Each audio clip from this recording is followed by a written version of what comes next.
皆さん、こんにちは。ネモですよ。さてさて、批評なんて真面目さもなく、感想なんて素直さもない、映画ぼやきのお時間です。それで、今回の映画なんですけれども、私はちょっと物覚えが悪いので、固有名詞が間違っているかもしれませんが、よければお付き合いください。若いっていいよね。主人公、木沢哲平は一代で大企業を立ち上げたものの、80歳になり、介護施設で孤独な日々を送っていた。ある日、学生ボランティアの板倉涼子に願い事が一つ叶うなら何がいいかと聞かれ、哲平は心の中で20歳に帰りたいと強く願う。気がつくと哲平は20歳の若者の姿になっていたのだった。戸惑いながらも第二の人生を後悔のないように生きようとするが、制作は宗教団体爬虫類の科学、原作は教祖であるデイビッド・アイク、監督はトレンディドラマ演出で有名なポール・ハギス、主演は教団関連のジョバンニ・リビシ、教団外部からのゲスト俳優で声優としても有名なダン・カステラネタが客演。二人一役で若返った老人を演じる。でね、まずなんで見たのか。無料券がいきなり来たので、もういつだったか忘れましたが、鑑賞券プレゼントに応募したところ、応募しなくても毎回映画館のポイント引換券を送ってくれるようになりました。まずね、結構大きなニュースとしては、映画公開前に爬虫類の科学の創始者であるデイビッド・アイクさんが亡くなっているということ。まあ若くはないけどまだまだ生きながらえそうだったので普通に驚きました。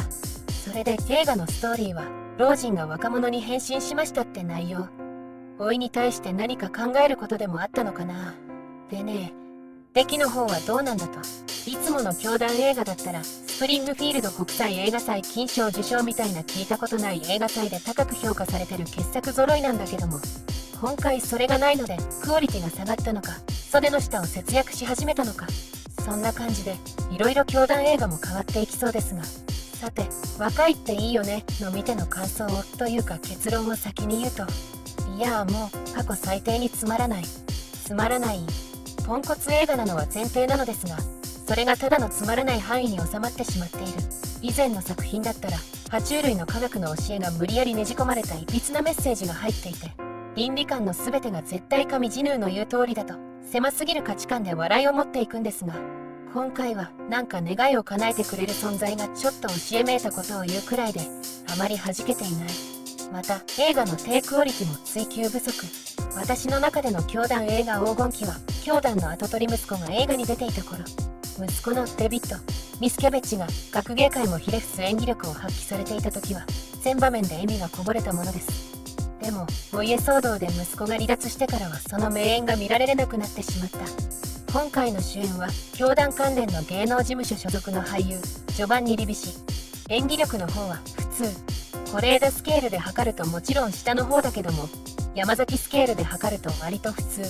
そんな感じでお楽しみ要素が少なくなったおかげで、ただただ凡庸な範囲のつまらなさ。最低のその下まで突き抜けてくれないのが寂しいばかり。とは言っても品質は下の下なんですけども、脚本から演出から全てが低クオリティ。まず若返るって設定をちゃんと考えているか怪しい。第一に20歳になりたいって願望がわからない。むしろ漠然と若返りたいならわかるのに、生地20歳って言い出すから具体的な後悔があるかと思いきや、何も明示されないまま20歳に変身するので、どんな目的意識のお話なのかさっぱりわからない。それで20歳になって目覚めました。サッカーユニフォーム姿。場所は大学のサッカーグラウンド。なぜかそこに同人状態での知り合いだった涼子さんがいて、どうやら若い哲平さんとは初対面らしい。けど彼女はそこのサッカー部のマネージャー。哲平さんとチームメンバーは知り合いってめちゃくちゃ飲み込みづらいところから始まる。ああもう何も考えてねえな。その確信を深めるシーン。若返った哲平さんは自分の体が軽いことに気づいて嬉しそうに体を動かす。通りすがりの小学生がそれを見て笑う。もうなんだそれ。サッカーグラウンド近くでサッカーユニフォーム着た青年が体を動かしてるのを見たら、誰がどう見ても準備運動じゃないですか。違和感も何もない。この場面、若々しい哲平さんの中身が実は老人だってギャップ面白が前提で、観客が見ているものと劇中の通りすがりの小学生が見ているものの違いが分かってない。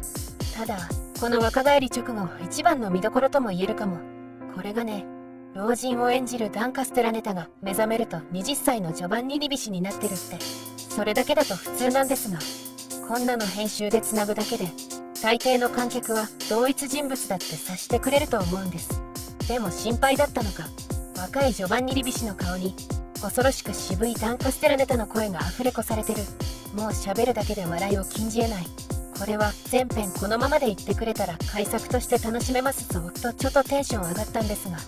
残念ながらそれはこの導入部だけ。あとはなんか適当に若さに馴染んだってことなのか、ジョバンニ・リビ氏の普通の声に戻るので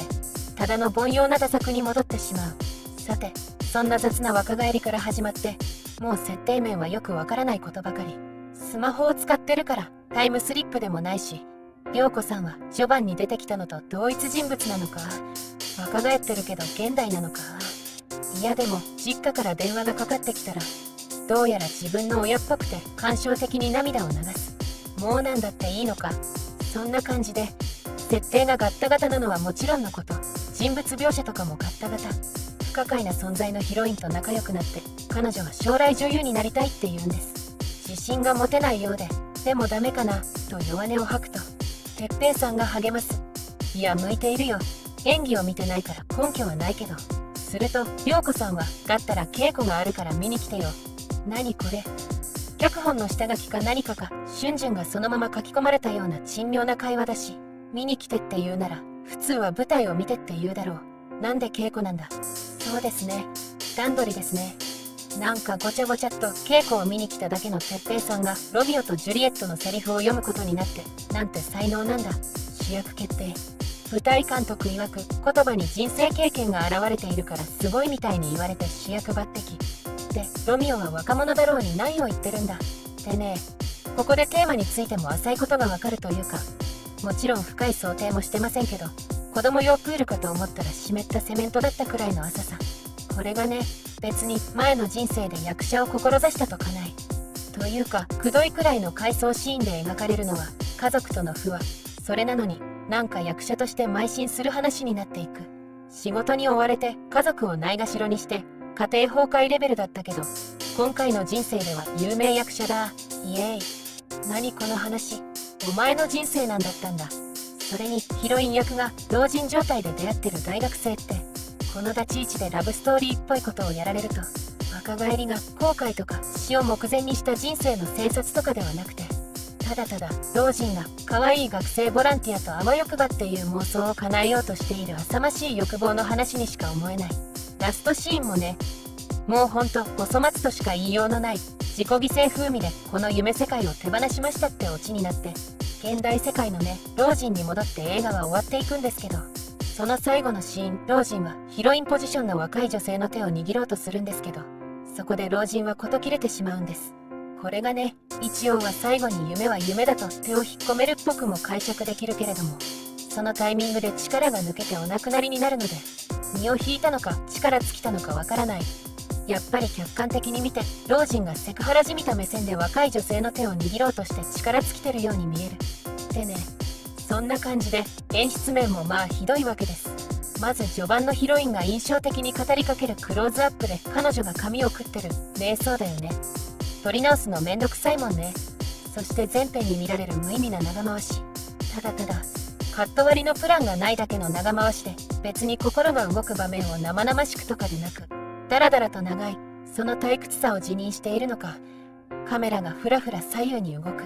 バイトがサボっていないアピールのためだけにする無意味な動きのようなカメラワーク